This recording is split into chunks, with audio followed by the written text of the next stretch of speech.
College life के 5 pillars होते हैं और 5 में से कोई भी पिलर आप इधर उधर जा रहे हैं या फिर एक टाइप का बैलेंस नहीं कर पाते तो आपकी जो आइडियल कॉलेज लाइफ है वो पूरी तरीके से समाप्त हो जाती है। जो कॉलेज लाइफ आपने आइडियली सोच के रखा हो वो बेसिकली वो आइडियल नहीं रह जाती है। तो जैसे कोई भी स्टूडेंट अपने 12th के बाद सीधा सीधा फर्स्ट ईयर में जाता है तो वो एक प्रायोरिटाइज बिल्कुल नहीं करता, that is on the based on the academics वाला सीन। जो व्यक्ति हमेशा से पूरे तरीके से स्कूल में बहुत तरीके से स्कूल जा रहा होता है वो अटेंडेंस के मामले में बहुत ज्यादा आलसपन करने लगता है और वो सीधे सीधे 75% जो कि नॉर्मल परसेंटेज क्राइटेरिया उस तक को मेंटेन नहीं करना चाहता है।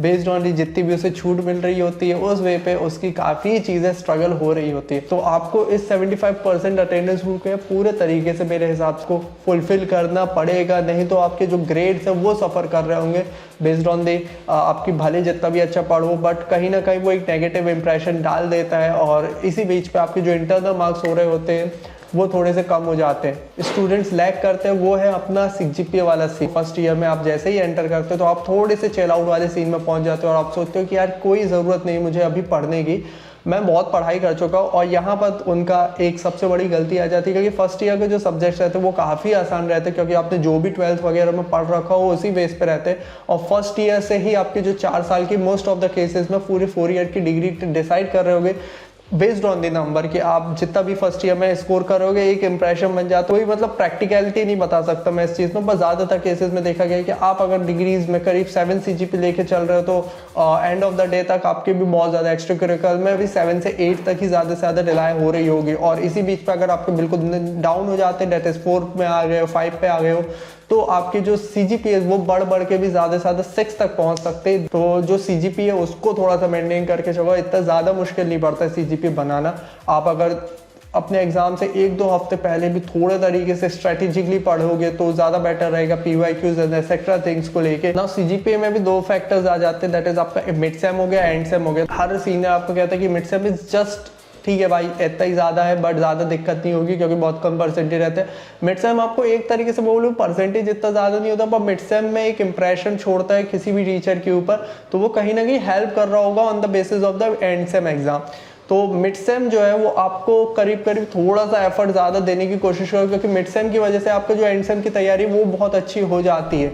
जैसे लाइक जो मेरे दोस्तों के केसेस थे या फिर मेरे भी केसेस था, मेरा मिड सेम में जब मैं पढ़ाई करता था तो वो कहीं ना कहीं मेरी 1 या 2 यूनिट जितनी भी यूनिट्स आनी रहती थी वो मैं पढ़ लेता था। इस वजह से मेरे को सिर्फ जो and same of the exam रहता उतना ज़्यादा प्रेशर नहीं रह पाता और मैं थोड़ा बहुत रिवाइज करके ही सारी चीज़ें कर लेता था। ज़्यादा मुश्किल काम नहीं है कोई एक डिसेंट CGPA तक पहुँचना, बट अगर आप थोड़ी सी मतलब स्ट्रेटेजिक्स वाइज करोगे तो ज़्यादा बेटर रहेगा। मेरे जो साथ वाले लोग थे वो या फिर मेरे जो जूनियर्स भी मैंने देखे थे सब में एक चुल हो जाती है कि इंटर्नशिप करके मुझे पैसे कमाने हैं।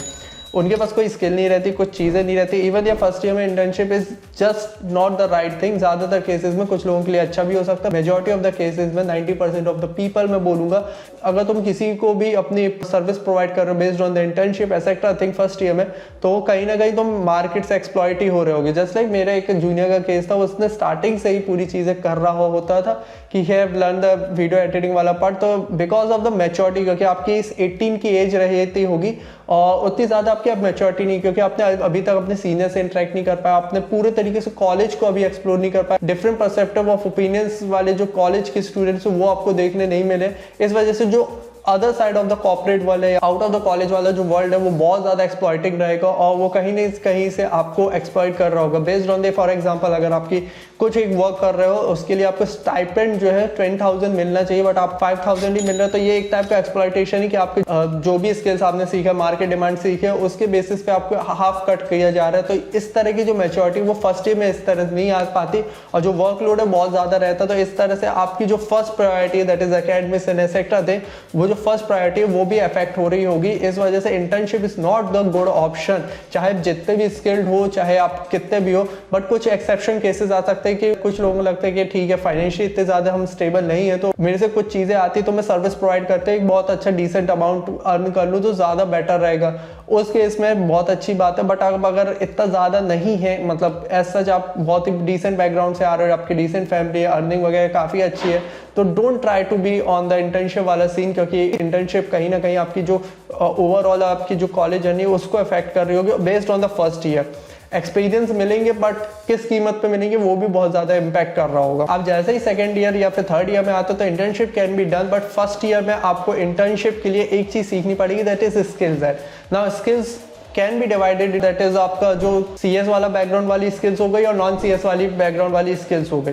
तो इसमें एक कॉमन स्किल जरूर रख लेना, that is on the communication skill. तो कम्युनिकेशन इज वेरी इंपॉर्टेंट, आपको थोड़ा सा इंटरेक्ट करने में या फिर डिफरेंट चीज़ें करने में आसानी से आ जाएगा। अगर थोड़ा भी आप एक्टिव हो फर्स्ट ईयर में कि थोड़ा बहुत अपने दोस्तों के साथ हैंग आउट कर रहे हो या फिर अपने क्लब्स वगैरह में एंगेज कर रहे हो या डिफरेंट चीज़ों में कर रहे हो, तो आपकी जो कम्युनिकेशन स्किल है over the period of time आपकी बढ़ रही होगी। तो इसमें इतना ज़्यादा लोड लेने की ज़रूरत नहीं है। बट अगर आप चाहते हो कि मैं बहुत ज़्यादा एक ऑर्गेनाइजर वाली या फिर एक लीडरशिप वाली क्वालिटीज़ ला लूँ, तो you have to need to practice it out, कि आप हमेशा प्रैक्टिस करते जाओ, चाहे जैसे भी करो, ठीक है, आईने के सामने बैठ के करो, चाहे जैसे भी करो, ठीक है। बट इस पर अगर डिटेल वर्जन चाहिए कम्युनिकेशन की किस तरह से आप बढ़ा सकते हो अपनी जो भी कम्युनिकेशन स्किल्स वगैरह, let me know in the comments, इस पर हम जरूर बात कर लेंगे। टॉकिंग अबाउट द वीडियो कि अगर आप तुम CS वाले बैकग्राउंड से नॉन CS वाले बैकग्राउंड से हो, यू कैन डू इट कि CS वाले बैकग्राउंड के लिए थोड़ी सी आपको डिटेल्स में एनालाइज करो, प्लानिंग करो सबसे पहले कि आपको क्या करना है, उसमें क्या क्या चीज़ें हैं जो आप सीख सकते हो और जो जो डिमांड में है या फिर समथिंग जो भी मार्केट डिमांड है, उन सब चीज़ों को फुलफिल करने की कोशिश करो और आप अपना जो फर्स्ट स्टेप है वो इस तरह से ले सकते हो। बट आई वुड सजेस्ट कि थोड़ा सा प्लानिंग वगैरह कर लेना, पर प्लानिंग पे इतना ज़्यादा टाइम मत डाल देना कि आप एग्जीक्यूशन या फिर एक्शन जब लेने का टाइम हो तो आपको वो चीज़ें बोरियत लगे। तो ज़्यादातर जो केसेस है वो सीधे सीधे ये CS वाले बैकग्राउंड पे चले जाएंगे, अगर वो CS बैकग्राउंड से नहीं है तब भी। बट कुछ लोगों का पैशन होता है कि ठीक है मेरे को जो कोर इंजीनियरिंग या फिर जो भी मेरी ब्रांच में उससे रिलेटेड ही काम कर रहा हूँ, तो आपके भी कई चीज़ें आ जाती है। आप अपने टीचर से पूछ सकते हो, आप अपने सीनियर से पूछ सकते हो जो उस फील्ड में मचा रहे होंगे। You need to figure out कौन सा जो सीनियर है, क्या कौन सा जो फैकल्टी है वो मेरे को हेल्प कर रहा होगा। आपको खुद ब खुद उनके जो इंटरेक्शन आपके पढ़ा रहे होंगे या फिर आपसे बातचीत कर रहे होंगे आपके सीनियर, तो उस बेसिस पे आपको समझ आ रहा होगा ठीक है यार, ये सीनियर से अगर मैं कोई बात करूंगा तो मेरे को पता है कि ये सीनियर मेरे को बता रहा होगा। ये एक और फील्ड होती है जस्ट लाइक जो हम लोग काम कर रहे हैं क्रिएटिव वाली, कि आप कॉपी राइटिंग हो गई, ये डिफरेंट जो एक्स्ट्रा स्किल्स है कि आपसे कॉपी राइटिंग अच्छी आती है, आपसे बोलते अच्छा आता है या फिर आपसे कुछ अदर स्किल्स अच्छी आती है जो कि आपके इंजीनियरिंग बैकग्राउंड से बिल्कुल रिलेटेड नहीं है। तो उन चीज़ों पे भी थोड़ा थोड़ा टाइम देके या इन्वेस्ट करके आप चीज़ें सीख रहे होगे। But end of the day ये वाली जो फील्ड है इसको एज अ 20% ही लेके चलो, जो आपकी कोर वाली फील्ड है, चाहे वो CSC बैकग्राउंड की हो गई चाहे आपकी नॉन CSC बैकग्राउंड की हो गई, उसको एज अ प्राइमरी लेके चलो। साइड बाय साइड या साइड हसल के तौर पे इसको सीख सकते हो, इट वुड बी बेटर। और जब आपको लगे यार इस पर बहुत ज़्यादा मैं प्रो हो चुका हूँ, मेरे को बहुत ज़्यादा पैशन आ रहा है, तो फिर आप अपने स्विच कर सकते हो जो भी आपका सीन है by the end of the day. But most commonly ये फर्स्ट ईयर में नहीं होगा, आपको थ्रू आउट द ईयर आपको वर्क करना पड़ेगा और एंड ऑफ द थर्ड या फाइनल ईयर तक आपको क्लियर हो जाएगा कि ये जो स्किल मैंने सीखी है based on the creative side हो गई, वो मेरे को हेल्प कर रही होगी। बाकी इसमें डिटेल वर्जन चाहिए तो let me know the comment section. मैं भी ऐसा फर्स्ट ईयर में होता तो मैं ये दोनों चीज़ पर वर्क कर रहा होता, बट मैं हमेशा से इस पर वर्क नहीं करना चाहता कि मैं ऑल टाइम या यही सब चीज़ें सोचूं कि एकेडमिक्स भी मेरे को देखना है, मेरे को स्किल्स वेयर भी देखना है, मेरे को एक्स्ट्रा करिकुलर एक्टिविटीज़ को भी देखना है। तो एक्स्ट्रा करिकुलर एक्टिविटीज़ पे यार आप लोग को थोड़ा सा अच्छा लगेगा कि ठीक है आपको जो कम्युनिकेशन है वो बिल्डअप देगा, बिकॉज ऑफ द रीज़न कि आप डिफरेंट सोसाइटीज़ में मिल रहे होगे, डिफरेंट स्पोर्ट्स वगैरह खेलोगे तो आपकी जो फिटनेस वगैरह वो भी कहीं ना कहीं इम्पैक्ट कर रही होगी। जो आपकी इंटर कॉलेज लेवल हो गया या फिर थोड़ा स्टेट लेवल हो गया, नेशनल लेवल हो गया, उस तरह तक जाते हो तो कहीं ना कहीं ये आपके करियर के बेसिस पे भी होगा। तो एक्स्ट्रा करिकुलर एक्टिविटीज को भी थोड़ा देखो। इवन द रिज्यूमे में भी यार HR जो रहते हैं, ज्यादातर HRs यार इस चीज को ढूंढ रहे होते हैं कि ठीक है मेरे को जो भी perfect candidate extra curricular activities भी करे तो ज्यादा बेटर है। मैं भी सोचता था फर्स्ट ईयर में फेस्ट इज समथिंग कि ठीक है अच्छी बात है, एंजॉयमेंट के लिए अच्छा है, सब चीजों के लिए अच्छा है, बट मेरे को छुट्टियां ज्यादा प्यारी है। कुछ लोग ऐसा सोचने वाले होंगे तो सबसे बड़ी गलती कर रहे हो, क्योंकि फेस्ट आपको बहुत सी चीज़ें दे रहा होता है। भले आपका जो भी कॉलेज और इतना अच्छा फेस्ट नहीं होता हो, but you have to be present on the fest.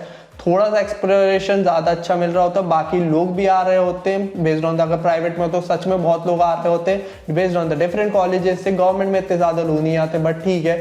तो आपको इस तरह से चीज़ें मिल रही होंगी, थोड़े से एक्टिविटीज़ में प्रोवाइड कर सकते हो, वॉलंटियरिंग कर सकते हो, ये सब चीज़ें बहुत ज़्यादा हेल्प कर रही होगी। एंड वॉलंटियरिंग से मेरे को याद आया कि मेट्रो सिटीज़ में दिल्ली, बॉम्बे, कोलकाता, चेन्नई वगैरह में एक चीज़ बहुत ज़्यादा कॉमन है कि यहाँ पर कंपनीज बहुत ज़्यादा होती हैं। तो यहाँ पर मैराथॉन्स हो गई या फिर थोड़ी सी वॉलंटियरिंग वाला काम हो गया कि जैसे लाइक दिल्ली में एक वेदांता का मैराथन हुआ था, जिसमें बहुत सारे लोग भागे थे। तो इस चीज़ में बच्चों की ज़रूरत थी, उन्हें कॉलेज स्टूडेंट्स की ज़रूरत थी जो बहुत ज़्यादा मतलब वॉलंटियरिंग वगैरह कर रहे हैं, उसका सर्टिफिकेशन भी मिलता है। तो इस वे में आपको कनेक्शन बनाने में बहुत ज़्यादा हेल्प कर रहा होगा। ठीक है, मैं हर एक चीज़ को पॉइंट को लिंक कर रहा हूँ आपके करियर बेनिफिट में, बट आपको डिफरेंट ओपिनियंस मिल रहे होंगे कि आपको मतलब सोच के देखो कि आप कॉलेज बस से इंटरलिंक नहीं रहोगे, आपको डिफरेंट कॉर्पोरेट से भी थोड़ा बहुत इंटरलिंक हो जाएगा अगर आप इन सब चीज़ों पर पार्टिसिपेट करो। सो सोसाइटीज़ को भी एक एज अ प्रायोरिटी लेके चलो कि ठीक है मैं सोसाइटीज़ में एंटर करूंगा। बट सोसाइटीज़ में एक चीज़ मैं बोलूँगा, आज से 2-3 साल पहले तक सब लोग बोलते थे, इवन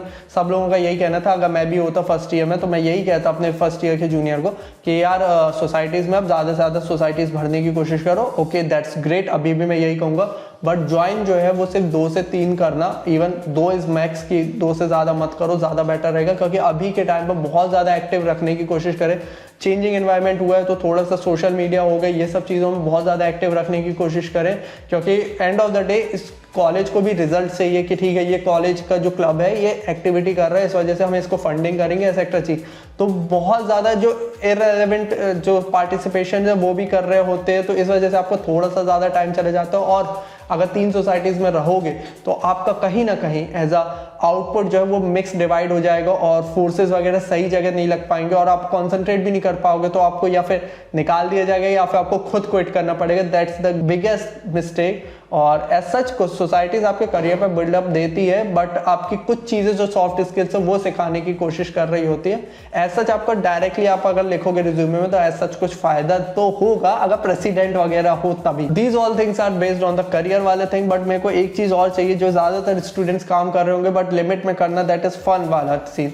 तो दोस्तों के साथ या फन वगैरह भी ज़रूरी है। आप थोड़ा सा अगर आते जाते हो तो अपने दोस्तों के साथ इंटरेक्ट करो, ना कि आप अपने फ़ोन पे लगे रहो। That's the biggest wrong thing you can do. दोस्तों के साथ हो तो आप अपना फ़ोन को साइड में रखे, थोड़ी बहुत बातचीत करो, थोड़ा उनके बारे में जानो, अपने बारे में जानो, या फिर कुछ ट्रिप्स वगैरह प्लान करो। इवन पार्टी भी कर सकते हो, बट पार्टिंग जो मैं बोलूंगा parting is not the great thing. अगर आपको ट्रिप का ऑप्शन मिल रहा है कि ट्रिप और पार्टिंग मिल रही है दोस्तों के साथ, तो प्लीज फॉरगेट द पार्टिंग, आप सीधा सीधा ट्रिप की तरफ जाओ, ज्यादा बेटर रहेगा। क्योंकि एक टाइप का फिर से आपको घूमने मिल जाएगा, यादें बन जाएंगी, फोटोज वगैरह हो जाएगी। पार्टीज में यार दिक्कत ये रहती है अपनी एज ए इंजीनियरिंग बैकग्राउंड में, पार्टीज जो रहती है ज्यादातर थोड़ी सी नॉनवेज वाली पार्टी रहती है। नॉनवेज से मेरा सीन रहता है कि ऑब्वियसली उसमें थोड़े बहुत एल्कोहल्स हो गया या फिर डिफरेंट चीज़ हो गई, वो सब चीज़ें चल रही होती है।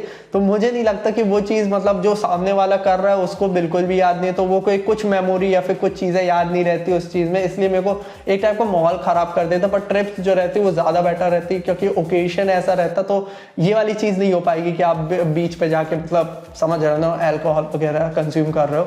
तो वो चीज़ अच्छी रहती है कि ट्रिप्स ज़्यादा आपको बेनिफिट कर रही होगी कि ठीक है आपको एक्सपीरियंस मिल रहा होगा, आपको याद रहेगा कि मनाली गया था, गोवा गया था, या फिर क्या कोलकाता गया था, मुंबई गया था, ऐसी चीज़ें आपको याद रहेगी।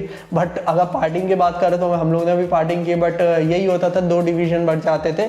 एक साइड जो रहता वो बिल्कुल नशा पट्टी नहीं करता था और दूसरा जो रहता था वो पूरा नशा पट्टी करता था, तो ये दोनों का लिंक नहीं होता था। सो होप करता हूँ कि ये जो चीज़ है वो एक perfect road map first year के लिए ऑब्वियसली बहुत ज़्यादा हेल्प कर रही होगी। और इस तरह की वीडियोस जो है मैं बनाने की पूरी कोशिश कर रहा हूँ। तो आपको प्लान करना है अपनी कोडिंग को किस तरह से स्टार्ट करना है, तो सबसे पहले एक वीडियो देखो, दैट इज ये वाली कि डिफरेंट टेक्नोलॉजीज बात की गई कि स्टार्ट अगर करियर कर रहे हो तो आपको डिफरेंट चीज़ों के बारे में पता होना चाहिए। बाकी I will see in the next video, till then see you, have a good day, Hare Krishna.